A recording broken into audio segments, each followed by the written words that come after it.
হামলা করেছে সেই তারই ধারাবাহিকতায় আইনজীবীদের উপর আঘাত এসেছে, আইনজীবীদের বিভিন্ন মামলায় জর্জরিত করেছে এবং বিগত 6ই এপ্রিল আমরা মহামান্য সুপ্রিম কোর্টের নির্দেশনার আলোকে আমরা যখন মহানগর দায়রা জজ আদালতে এসে আমরা আত্মসমর্পণ করি, সেই অবৈধ ইউনিট সরকারের অবৈধ দোষর যারা বিচারণ করতে কলঙ্কিত করে আমাদেরকে মিথ্যা মামলায় কারাগারে পাঠিয়েছে। শুধু আমাদেরকে কারাগারে পাঠিয়ে নাই, আমাদেরকে কারাগারে 24 ঘন্টা লকআপে রেখেছে।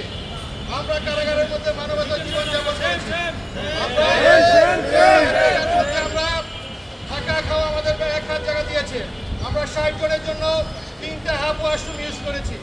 সেই আইনজীবী হচ্ছে জাতির বিবেক, প্রথম শ্রেণীর নাগরিক। সেই আইনজীবীদের সাথে যেই নির্যাতন, যেই দুর্ব্যবহার করেছে অবৈধ সরকার, আমরা আজকের এই কর্মসূচির মধ্যে প্রতিবাদ জানাই এবং সারা বাংলাদেশে সরকারের আমলে যে সমস্ত মিথ্যা মামলা হয়েছে সেই মিথ্যা মামলা প্রত্যাহার করতে হবে। আমাদের মাননীয় প্রধানমন্ত্রী জননেত্রী শেখ হাসিনার পর্যায়ে মিথ্যা মামলা যে মিথ্যা সাজা দিয়েছে সেই মিথ্যা সাজার প্রত্যাহার হবে। এই দেশ একটি গণতান্ত্রিক দেশ হবে। এই দেশ আমাদের সকলকে, এই দেশে আমাদের মুক্তিযুদ্ধ, এই দেশে যারা ৭১-এ এই দেশকে যারা ৭১-এ এদের স্বাধীন করেছে, যারা রক্ত দিয়েছে, সেই রক্তের উপর দিয়ে যারা মিথ্যা অভিযোগ দিয়ে আমাদের মাননীয় প্রধানমন্ত্রীকে দেশ থেকে বাধ্য করেছে, আমরা প্রতিবাদ জানাই।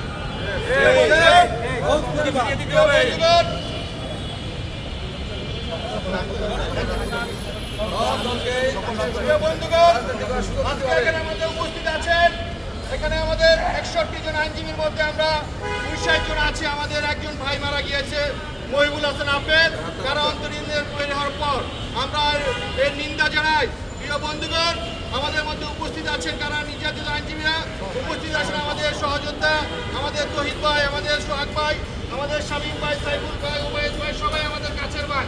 এখানে আমাদের যারা আছে, আমরা চাই আমরা ভবিষ্যতে ঐক্যবদ্ধভাবে কাজ করবো, ঐক্যবদ্ধভাবে কাজ করে এই দেশকে একটি স্বাধীন সুন্দর বঙ্গবন্ধু স্বপ্নের বাংলা গড়ার জন্য জননেত্রী শেখ হাসিনা পাশে থাকবো।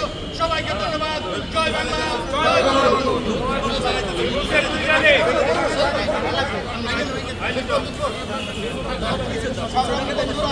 আপনারা জানেন, একজন আইনজীবীকে যখন মিথ্যা মামলা দিয়ে কারাগারে পাঠানো হয়, একজন আইনজীবীকে যখন কারাগারে রেখে নির্যাতন করা হয়, জাতি কোথায় থাকে?